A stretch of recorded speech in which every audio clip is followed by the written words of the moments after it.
Bonjour et bienvenue à notre événement Innovation Now, responsabilité environnementale. En 2021, nous avons réalisé nos 3 premiers salons Digital Innovation Now sur les tendances fortes de la construction. Nous avons échangé sur le bâtiment intelligent, sur les thématiques santé, confort et sécurité, et abordé la RE 2020 et environnement. En 2022, nous avons choisi d'aller plus loin sur la thématique et présenter les enjeux de la responsabilité environnementale. Cette 4e rencontre sera l'occasion pour nous de préciser les actions que nous souhaitons engager ensemble face aux enjeux climatiques de notre siècle. Le rapport du GIEC est clair et précis, il y a urgence. Nous devons agir vite et de manière efficace. Notre part de responsabilité est grande. 45% de la consommation d'énergie en France proviennent des bâtiments. Notre action basée sur une stratégie bas carbone déjà engagée doit être amplifiée et complétée. Amplifiée par nos actions de réduction de nos émissions de CO2 et par l'innovation de nos produits répondant aux exigences de la nouvelle réglementation environnementale RE 2020. Complétée par une approche spécifique et sur mesure à chaque projet, facilitant le réemploi et les démarches d'économie circulaire. Nous allons aujourd'hui vous présenter les actions et les alliances que nous souhaitons engager pour être un acteur responsable face aux défis climatiques. Bonjour à tous. Jacques a présenté les thématiques de notre 4e session Innovation Now, centrée sur les enjeux environnementaux. Depuis 60 ans, notre marque applique les principes d'éco-conception les plus innovants pour la protection des hommes et de l'environnement, avec l'utilisation rationnelle des ressources naturelles. Mais alors que la crise géopolitique remet en question nos approvisionnements en énergie et en matières premières, le calendrier législatif nous a déjà fait entrer depuis le 1er janvier dans la mise en œuvre concrète de la RE 2020 vers une économie décarbonée, circulaire et durable. Hamid Batoul, notre directeur technique, va nous rappeler comment notre secteur est impacté par la politique environnementale de la France dans le cadre des accords de la COP21 qui ont fixé les objectifs à l'horizon 2050. Hamid, quelle est la place du bâtiment dans ce dispositif ? Merci Laurent. Nous allons effectivement voir la place du bâtiment dans ce contexte de changement climatique, en commençant par les publications du GIEC, groupe intergouvernemental sur l'évolution du climat. Début avril, le GIEC a publié le 3e volet de son 6e rapport sur le changement climatique. Il est consacré aux solutions envisageables pour éviter une modification irréversible des conditions de vie sur Terre. En maintenant le réchauffement à moins de 2 degrés, c'est possible, 1,5 par rapport à l'ère pré-industrielle. Le premier volet, lui, a été publié en 2021 et concernait les bases physiques du changement climatique. Le second, début 2022, exposait les impacts et effets de ce changement sur les écosystèmes. Et vous le voyez, le bâtiment est à l'honneur en couverture du dernier rapport. Et alors, quelle politique en France pour répondre à ces préoccupations et faire face à ces détails? Dans le sillage de l'accord de Paris et de la COP 21, elle a mis en place ce qu'on appelle une stratégie nationale bas carbone. Cette stratégie a 2 ambitions. Atteindre la neutralité carbone dès 2050, réduire l'empreinte carbone des Français. Elle s'appuie sur un outil, une trajectoire de baisse des émissions de gaz à effet de serre avec un contrôle et au besoin une révision du budget carbone tous les 5 ans. Le bâtiment occupe une place centrale dans cette stratégie et pour cause, il est le premier consommateur d'énergie finale avec une part de 45% des 166 millions de tonnes équivalent pétrole d'énergie finale consommée en France. En termes de gaz à effet de serre, il est le second émetteur, derrière le transport avec 22% de part dans les émissions nationales. Dans la stratégie nationale bas carbone, les objectifs de réduction des émissions pour le bâtiment par rapport à 2015 sont réduction de moitié par rapport en 2030 et décarbonation complète en 2050.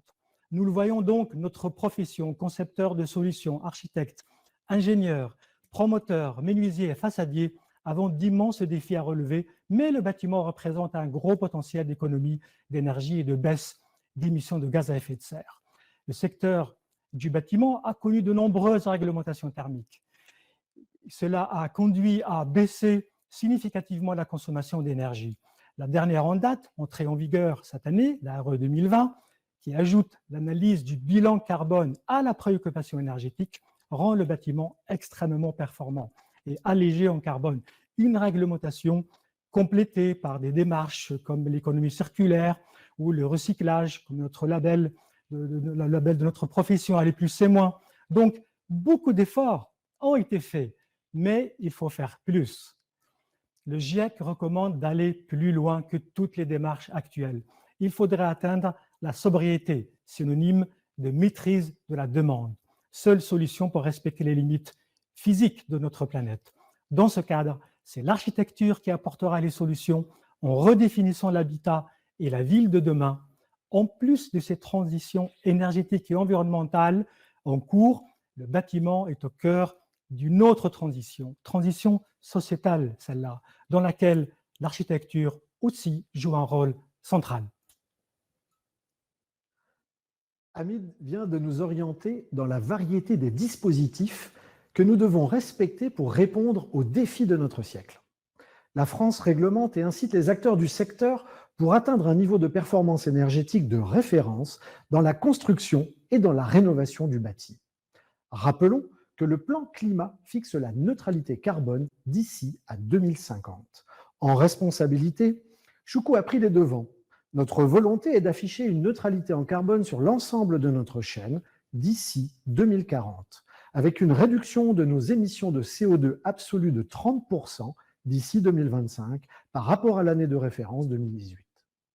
Christophe Poupon, notre responsable transport, va nous décrire la manière dont la responsabilité de notre entreprise modifie nos pratiques sur le terrain.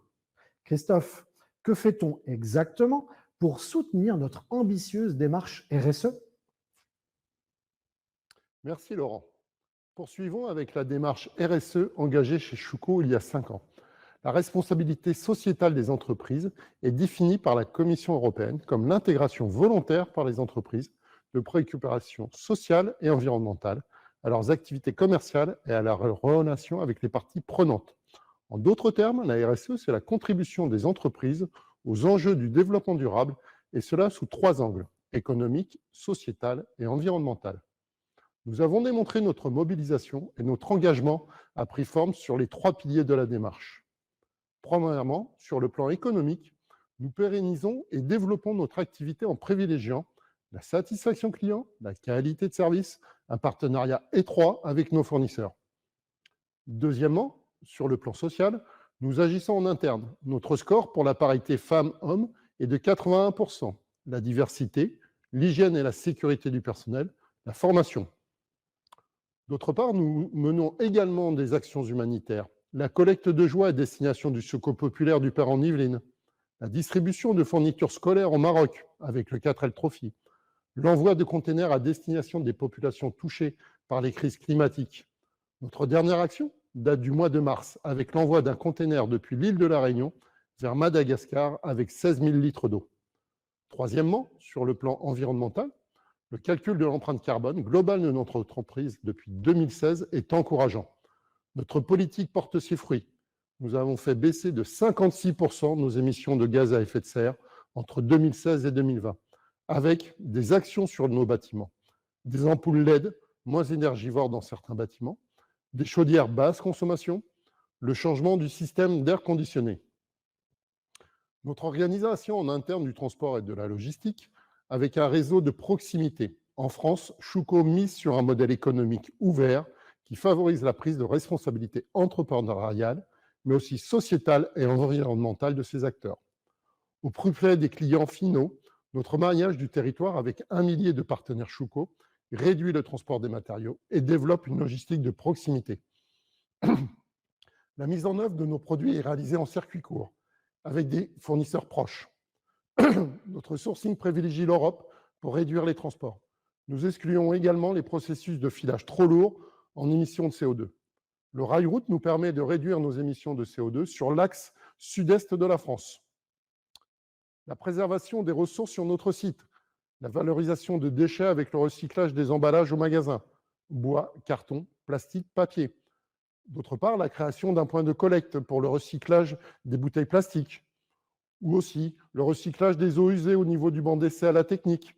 Enfin, la mise à disposition de bornes de recharge pour les véhicules électriques de nos collaborateurs. La tendance de notre empreinte carbone est toujours à la baisse et notre objectif final est la neutralité carbone dans les prochaines années.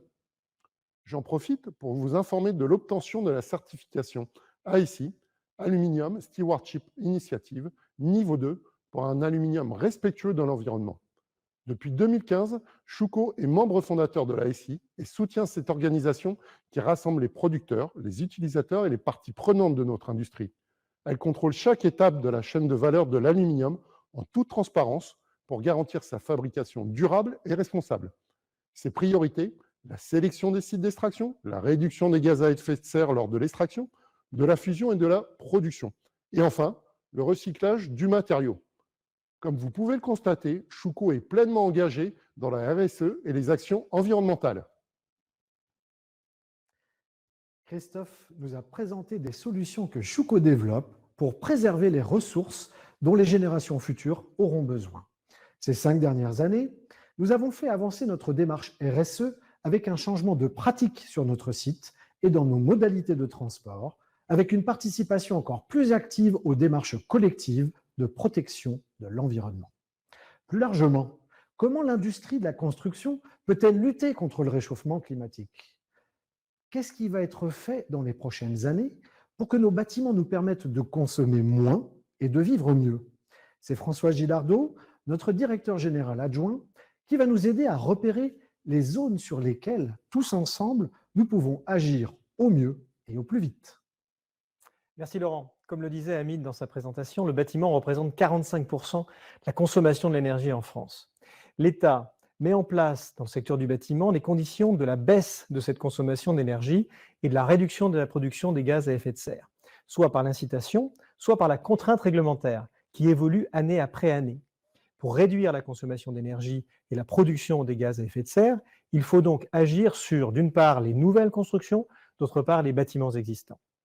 Pour les nouvelles constructions, le levier principal réside dans la mise en place de la nouvelle réglementation environnementale RE 2020.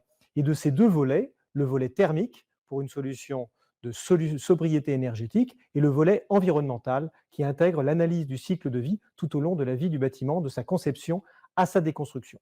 2022 est l'année de mise en place de cette nouvelle RE 2020, depuis janvier pour les logements, à partir de juillet prochain pour les bâtiments tertiaires.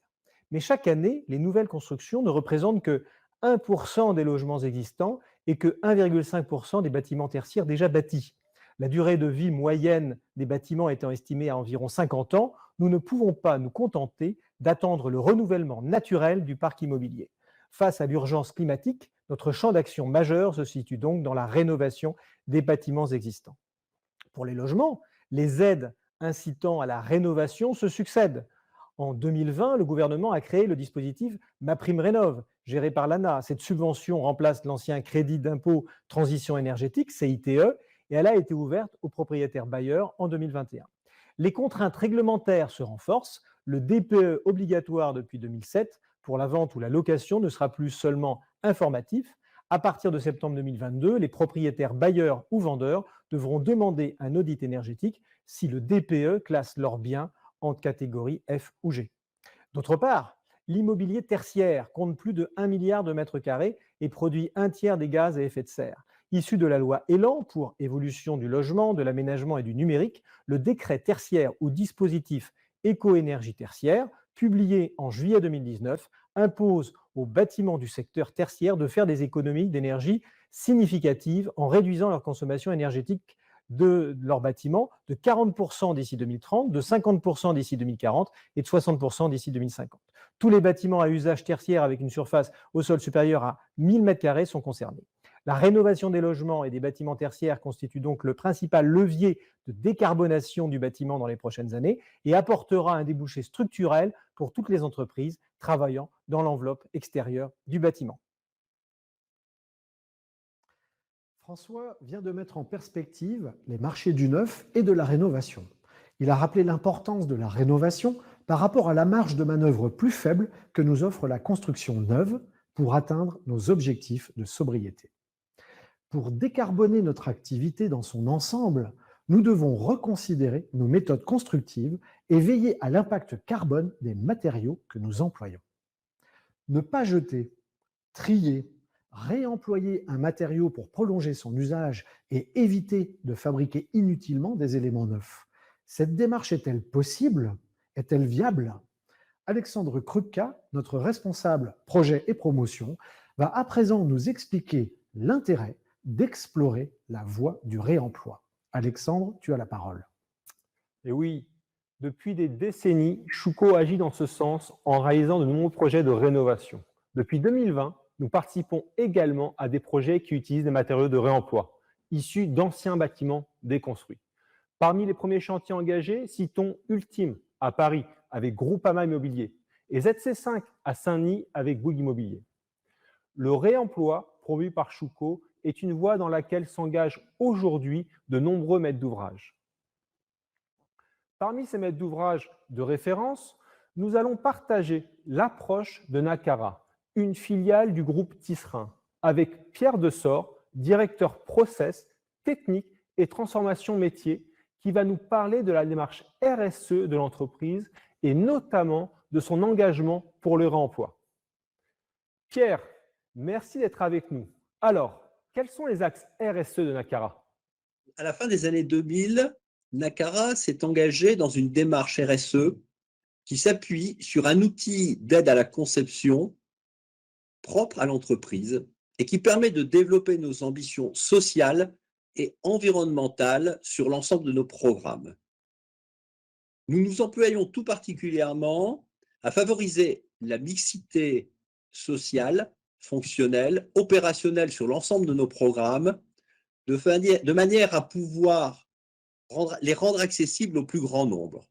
Et également, évidemment, à réduire les émissions de gaz à effet de serre sur l'ensemble de nos programmes.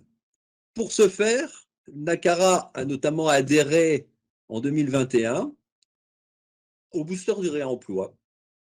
Et comme chaque signataire, nous sommes accompagnés dans 5 de nos opérations par les équipes du booster pour organiser la mise en œuvre de produits, équipements, matériaux de réemploi sur nos programmes. En contrepartie, nous nous engageons à partager nos expériences avec nos pairs au sein du booster. Mais pourriez-vous nous en dire plus sur cette démarche collective?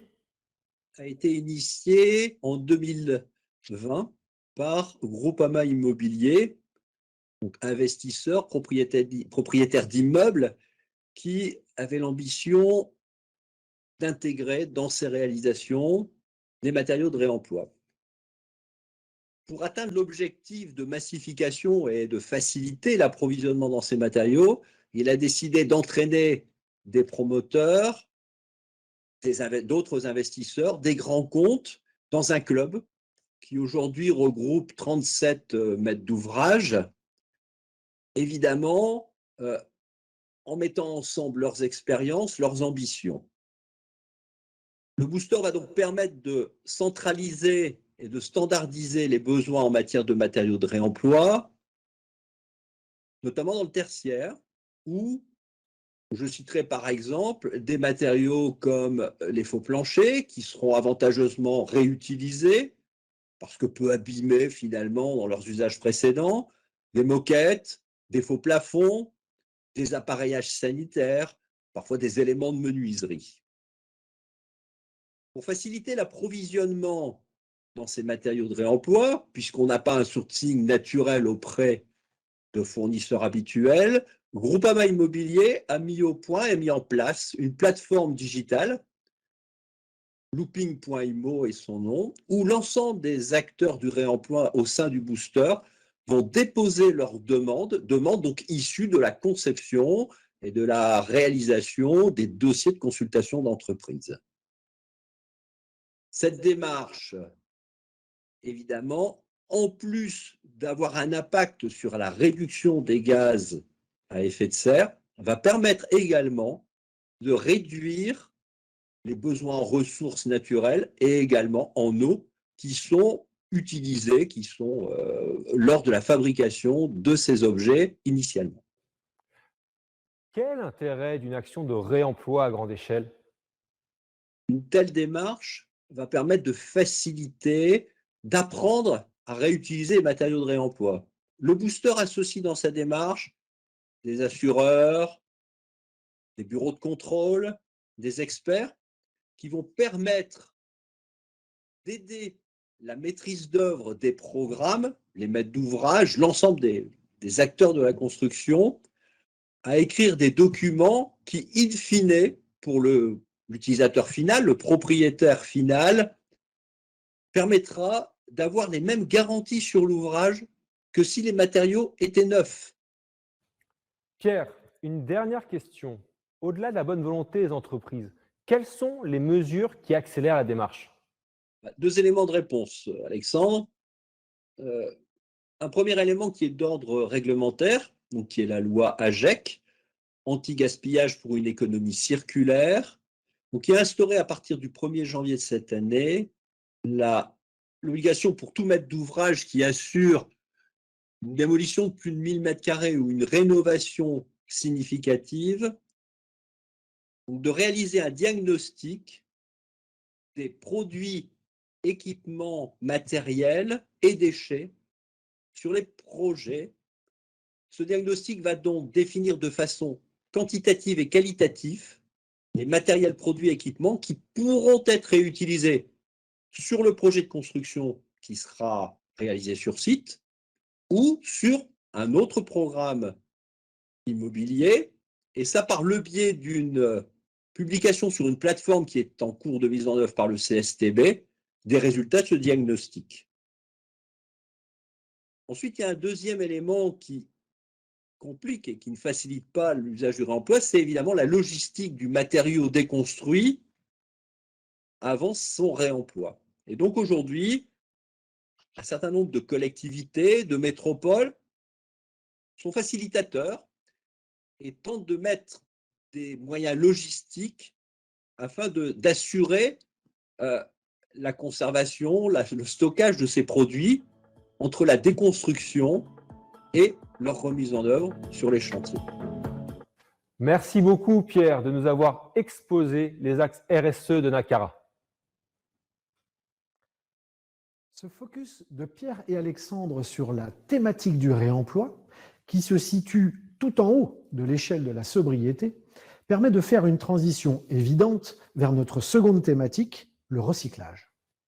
Depuis 2008 et la directive relative aux déchets, l'Europe a fixé l'objectif de recycler les déchets de construction et de démolition. Heureusement, de nouveaux acteurs structurent la filière pour fluidifier la circulation et la réutilisation des matériaux de construction. François Gilardeau va à présent nous rappeler le contexte réglementaire de la REP bâtiment pour nous inciter au tri de tous les produits ou matériaux de construction. Et Florence Collot, directrice des relations adhérents Valobat, va nous présenter le nouvel éco-organisme créé pour collecter, trier, recycler et valoriser tous les déchets du bâtiment. François, peux-tu nous éclairer sur la nouvelle REP bâtiment ? Merci Laurent. Pour démarrer, nous allons repartir dans l'histoire et nous arrêter en 1975. C'est l'année où est apparu le principe de responsabilité élargie du producteur, qui définit que le fabricant d'un produit doit prendre en compte la fin de vie de son produit et gérer les déchets qui en proviennent. Cette responsabilité élargie des producteurs, autrement appelée REP, avait dès sa création 3 objectifs principaux. Préserver les ressources naturelles en développant le recyclage des déchets, décharger les collectivités locales et transférer la gestion des déchets vers les industriels, suivant le principe de pollueur-payeur, promouvoir l'éco-conception pour intégrer dès leur création les coûts de fin de vie des produits. Depuis lors, la responsabilité élargie du producteur s'est intégrée dans le concept de l'économie circulaire. Depuis les années 90, sont apparus des REP sur des produits grand public, en commençant par les emballages, dont le verre alimentaire, et en s'étendant par exemple aux équipements électroménagers, aux piles, aux produits chimiques, générant des points de collecte dans les déchetteries, mais aussi dans la grande distribution ou du tri sélectif géré par des collectivités locales. Pour chacune de ces filières REP, l'État donne la possibilité aux industriels dénommés metteurs sur le marché de créer un éco-organisme qui sera agréé par l'administration et prendra en charge en tant que société privée à but non lucratif l'organisation de la collecte le recyclage et le financement entre les différentes parties prenantes. Le financement, c'est en particulier la mise en place de l'éco-contribution payée par les metteurs sur le marché auprès de l'éco-organisme, selon le principe de pollueur-payeur. Elle peut être visible ou non du client final. C'est le cas pour les appareils électroménagers où la ligne éco-contribution apparaît sur la facture du distributeur lorsque nous achetons une machine à laver, par exemple. Comme vous le voyez, nous vivons depuis plusieurs décennies avec des REP et des éco-organismes, que ce soit pour les emballages, avec Citeo, le nouveau nom de éco-emballage, ou avec Écosystème pour électroménager, par exemple. Ce qui est nouveau, c'est ce qui a été initié par la loi AGEC, votée en février 2020, pour loi anti-gaspillage pour une économie circulaire, et déjà citée par Pierre Dessort. Cette loi entend accélérer le changement du modèle de production et de consommation afin de limiter les déchets et de préserver les ressources naturelles, la biodiversité et le climat. Certaines mesures sont déjà été mises en place, telles que la suppression de certains emballages plastiques, par exemple. À côté de ces mesures connues du grand public, la loi AGEC a défini la création de 11 nouvelles REP. Parmi ces nouvelles REP se trouvent celles concernant le bâtiment, ou plus précisément les produits et matériaux de construction du secteur du bâtiment, dites REP PMCB. Les deux principaux enjeux ayant motivé l'inscription de cette nouvelle filière REP dans la loi AGEC sont la réduction des dépôts sauvages en améliorant la collecte par une reprise sans frais des déchets, la densification du maillage et des points de collecte et l'amélioration de la traçabilité, et la prévention de la saturation des décharges en développant le recyclage matière ainsi que le réemploi. Depuis l'année dernière, des industriels et des syndicats professionnels spécialisés dans la fabrication des matériaux de construction se sont organisés pour créer un éco-organisme nommé Valobat, chargé de prendre en charge cette REP sur les produits et matériaux de construction du bâtiment. Schuco, en tant que membre du SNFA, participe à la création de ce nouvel éco-organisme. Florence Collot, vous êtes la directrice en charge de la relation adhérent de Valobat. Pouvez-vous nous présenter Valobat? Alors, merci beaucoup François. Avant de rentrer un petit peu plus en détail dans la présentation de Valobat et l'identification des impacts de la REP bâtiment pour les fabricants, installateurs, clients de Schuco, quelques éléments de contexte complémentaires sur le dispositif qui se met en place. François vous a présenté le panorama des filières REP existantes et à venir en France, mais il faut bien avoir à l'esprit que la REP bâtiment est la plus grosse REP jamais créée. Le secteur du BTP génère chaque année 240 millions de tonnes de déchets, soit 4 fois plus que tous les déchets des autres entreprises réunies. Sur ces 240 millions de tonnes, 194 millions de tonnes sont produits par les travaux publics qui, eux, ne sont pas assujettis au dispositif. Seuls le sont les produits et les déchets du bâtiment qui représentent environ 46 millions de tonnes, soit plus que la totalité des déchets générés en un an par l'ensemble des ménages français. Alors vous comprenez donc bien que les enjeux de la création de la filière sont absolument colossaux et qu'il nécessitait la création d'un éco-organisme ad hoc, comme les Valobat, pour faciliter le tri, la collecte et le recyclage de ces 46 millions de tonnes de déchets. Alors pourquoi Valobat? La mise en place d'une filière REP crée, comme son nom l'indique, une nouvelle responsabilité qui s'impose individuellement aux professionnels qui fabriquent, vendent ou importent des produits destinés au bâtiment. Et cette responsabilité, c'est bien celle d'assurer la fin de vie de ces produits, et c'est-à-dire concrètement de contribuer à financer la gestion des déchets qui en sont issus. Pour ce faire, traditionnellement, les professionnels assujettis à un dispositif se rassemblent pour mettre en commun ces obligations et ils peuvent créer collectivement un éco-organisme à qui ils vont déléguer cette responsabilité en contrepartie du versement d'une éco-contribution qui va, elle, servir à financer la fin de vie de ces produits et l'organisation des filières de recyclage. Valobat est l'éco-organisme créé par des professionnels du bâtiment, pour des professionnels du bâtiment, et qui se donnent l'ambition de construire un avenir pour tous leurs déchets de leur activité et d'aller vers le 100% valorisation. Quelle est notre mission? Valobat interviendra tout au long de la fin de vie de ces produits, de la construction, depuis la production, la distribution, la mise en œuvre, jusqu'à la fin de vie, en apportant aux divers acteurs de la chaîne des services et en stimulant le recyclage et les filières de valorisation. Avec évidemment pour objectif de développer le réemploi, d'augmenter le taux de recyclage, d'augmenter le taux de valorisation, de faciliter l'incorporation du recyclé, mais également d'accompagner le développement de l'éco-conception. Et ce sont naturellement des ambitions qui sont cohérentes avec les enjeux de la RE 2020, à laquelle l'adhésion à notre éco-organisme vous aidera à répondre. Notre objectif, rendre le bâtiment plus circulaire. Nos moyens pour y parvenir, eh bien, Valobat va contribuer à développer de nouvelles déchetteries et de nouveaux points de collecte, de manière à ce que les professionnels du bâtiment n'aient pas plus d'une dizaine de kilomètres à parcourir afin de se débarrasser de leurs déchets. Nous allons également reprendre gratuitement les déchets de chantier dès lors qu'ils sont triés séparément. Nous contribuerons à la résorption des dépôts sauvages et nous mettrons en œuvre des actions de communication et de sensibilisation de l'ensemble des acteurs. Et puis enfin, nous investirons dans la recherche et le développement pour développer la circularité des produits et matériaux de construction du bâtiment. Toutes les solutions que nous développons ici, nous le faisons dans un souci d'optimisation opérationnelle et économique au service de tous les professionnels assujettis à la REP. À quoi sert une éco-contribution? Quel est le modèle économique d'un éco-organisme? Un éco-organisme se finance à partir des éco-contributions qui sont prélevées sur la vente des produits pour financer des opérations de gestion de déchets.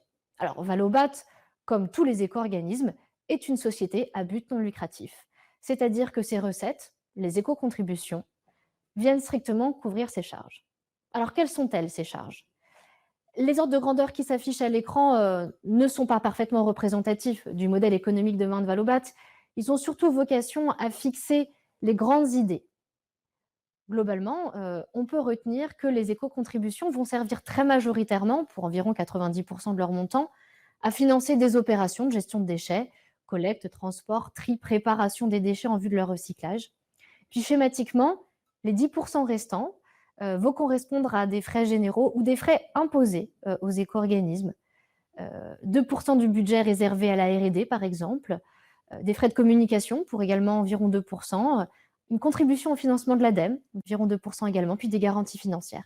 Et une petite partie, environ 3% quand on est un éco-organisme qui est de taille importante, comme le sera Valobat, a vocation à financer des frais de structure et de personnel. Qui est Valobat? Qui sommes-nous? Et la meilleure manière de présenter Valobat, ce sont de présenter ses actionnaires. Les industriels, les distributeurs, les organisations professionnelles qui sont à l'origine de sa création. Valobat est né en juillet 2021 d'une initiative initialement portée par 26 actionnaires leaders dans la fabrication et la distribution des produits et matériaux de construction du bâtiment. Ils sont aujourd'hui plus de 37 et demain sans doute plus d'une quarantaine, et ils se sont donnés pour ligne directrice à travers de Valobat, de construire un éco-organisme représentatif de la diversité des professionnels assujettis au dispositif, tant en termes de secteur, puisque toutes les familles de produits sont représentées chez Valobat, que de taille et de typologie de metteurs sur le marché.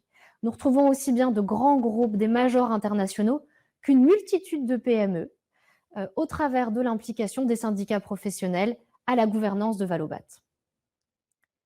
L'univers de la menuiserie est largement représenté au sein du capital de Valobat grâce à la montée au capital de l'UFME et du SNFA, dont Chuco est l'un des éminents adhérents et qui pilote un certain nombre d'instances de la gouvernance de l'éco-organisme. Nos éco-organismes et nos actionnaires nous ont créés avec quelques engagements en tête. Celui d'être l'éco-organisme par et pour les professionnels du bâtiment, avec de fortes ambitions en termes d'environnement et de circularité. Et ce parce que nous sommes convaincus que les enjeux de la filière nécessitaient la création d'une structure dédiée aux professionnels du bâtiment. Deuxième engagement, celui de représenter tous les acteurs du bâtiment, et plus particulièrement de se mettre au service des plus petits d'entre eux, pour lesquels la REP aura un impact également important. Et puis dernier engagement, celui de permettre à tous les professionnels de se saisir de cette opportunité qui est la REP pour valoriser, grâce à Valobat, votre engagement environnemental. Un dernier point, et non des moindres, Valobat ambitionne d'être le leader de la filière bâtiment, ce qu'il est bien parti pour être, et afin de générer un maximum d'économies d'échelle pour assurer à tous ses adhérents une juste éco-contribution. Merci Florence pour cette présentation globale de Valobat, mais concrètement, qu'en est-il plus précisément pour nos partenaires menuisiers et façadiers aluminium? Alors, pour les fabricants et installateurs de menuiserie, L'entrée en vigueur de la REP au 1er janvier 2023 va avoir schématiquement 3 impacts majeurs. Le premier, vous allez être metteur sur le marché au sens de la REP, ce qui veut dire que vous allez devoir adhérer à un éco-organisme et vous acquitter d'une éco-contribution sur la vente de vos produits. Pour les déchets que vous générez, ceux dont vous êtes détenteur, vous allez pouvoir bénéficier de la reprise gratuite de ceux-ci quand ils seront triés. Et puis, pour ceux d'entre vous qui le souhaiteraient et qui généreraient d'importants volumes de déchets, eh bien, vous aurez également la possibilité de bénéficier du service de collecte de ces déchets directement sur vos ateliers. Alors, je me propose maintenant, si vous le voulez bien, de rentrer un petit peu plus dans le détail de ces différents impacts, en commençant en effet par la mise sur le marché. Alors, sont considérés comme metteurs sur le marché les entreprises et les professionnels qui soit fabriquent, soit font fabriquer des produits et matériaux de construction vendus en France sous leur propre nom, sur leur propre marque, pour être utilisés pour des travaux de construction ou de rénovation. Sont également considérés comme metteurs sur le marché les professionnels qui importent ces mêmes produits sur le territoire national, et ce, bien évidemment, de manière à ne pas créer de distorsion de concurrence entre des producteurs français ou étrangers. Ce qui veut dire que concrètement, lorsque vous fabriquez une fenêtre, par exemple, la vendez et le cas échéant, la posez auprès de vos clients, les fabricants installateurs que vous êtes bien considérés comme metteurs sur le marché au sens de la REP. Les produits qui sont concernés sont, si donc je me fie à la réglementation, tous les produits qui sont destinés à être incorporés de manière durable dans un bâtiment. C'est la définition réglementaire.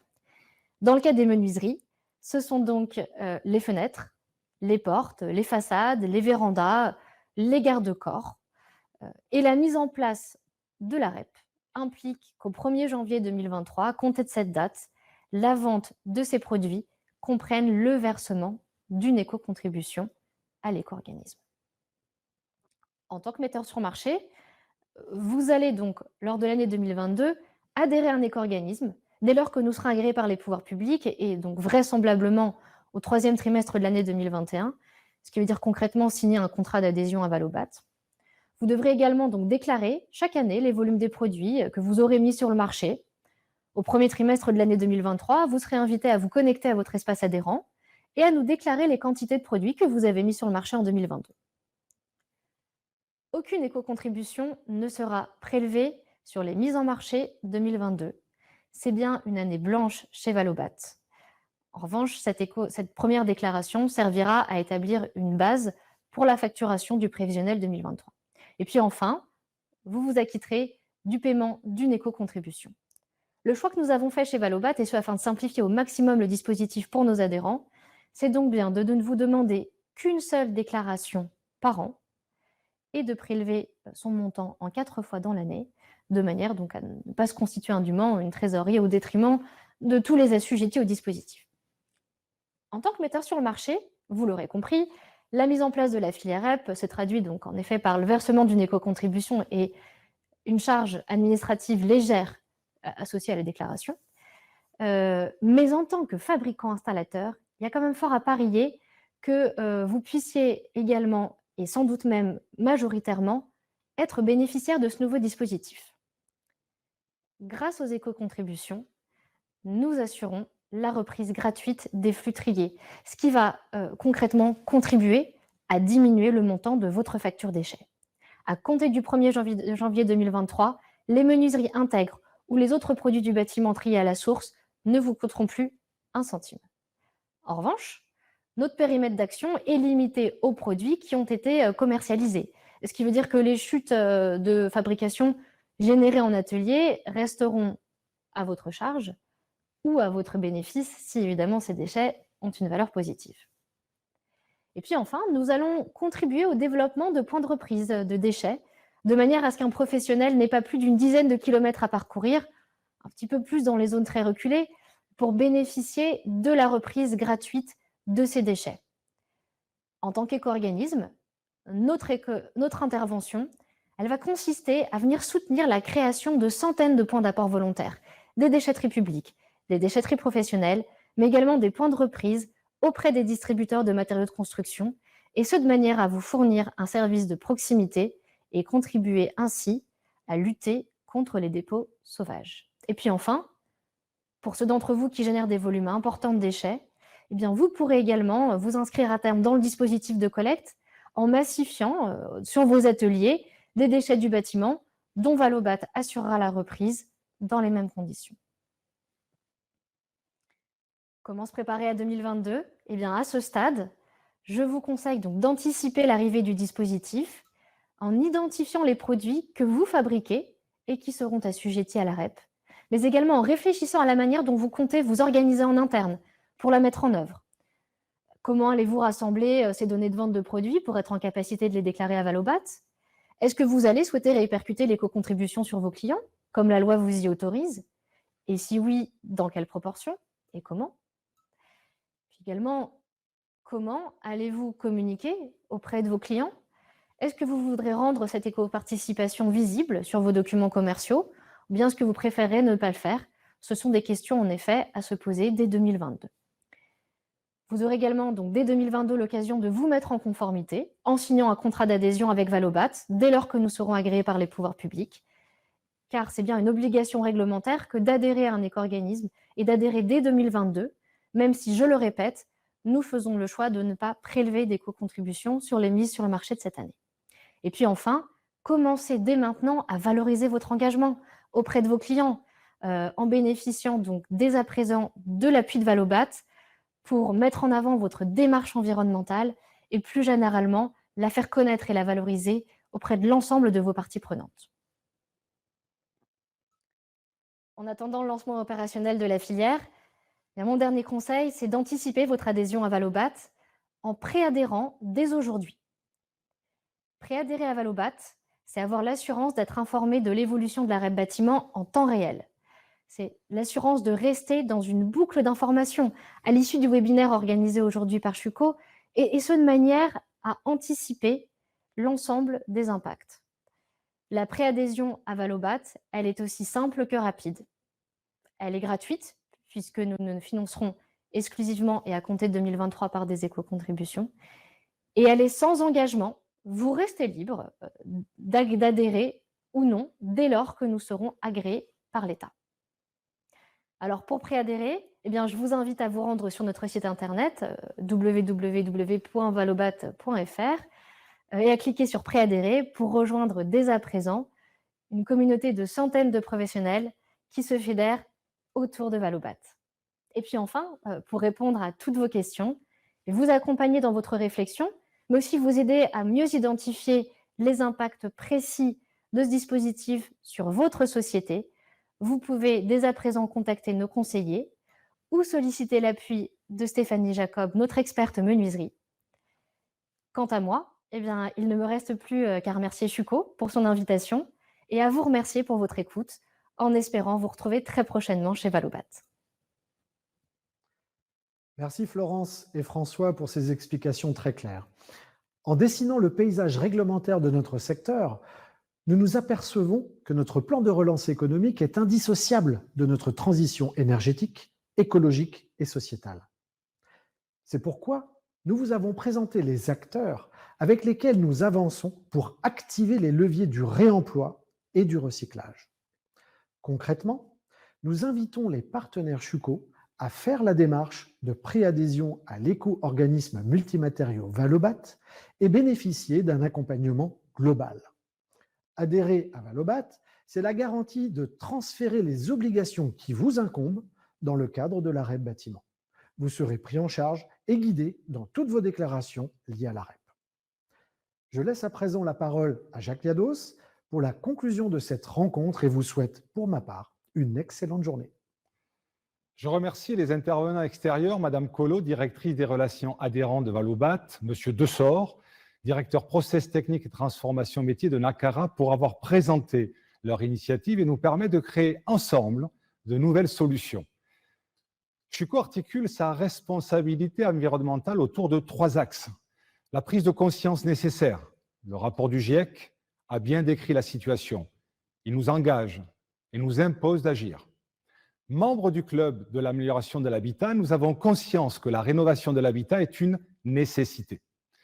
L'Alliance de la chaîne de valeur, Schuko, membre du SNFA, s'associe à Valobat pour apporter à nos partenaires des solutions pour la prise en charge de manière structurée, pérenne et valorisable des déchets du bâtiment, la performance dans le cycle de vie du bâtiment. Nous souhaitons engager le cercle vertueux, matières premières réutilisables, produits à haute qualité thermique et environnementale, réduction des émissions de CO2, abaissement de la facture énergétique pour le client final, en lui apportant du confort. L'engagement de Schüco, c'est avant tout un engagement par et pour l'humain, au travers de ces 1000 partenaires entrepreneurs, soit 10 000 personnes qui, au quotidien, fabriquent, installent des menuiseries au plus proche du client final en France et à l'export. Par la démarche RSE de nos fournisseurs en France et en Europe, qui engage une stratégie bas carbone. Enfin, avec nos centres de formation Schüco Academy, qui transmet à sa chaîne de valeur son expertise pour répondre aux nouvelles exigences environnementales. Ensemble, travaillons à ce cercle environnemental vertueux par nous et pour les générations futures. Seuls, nous sommes forts. Ensemble, pour protéger la planète, nous sommes imbattables. Pour plus d'informations sur ce sujet, contactez Laurent Denoël, directeur marketing, à l'adresse ldenoël@schüco.com. Vous pouvez retrouver nos webinaires sur notre site schüco.fr. Et à bientôt pour notre prochain événement. Merci, au revoir.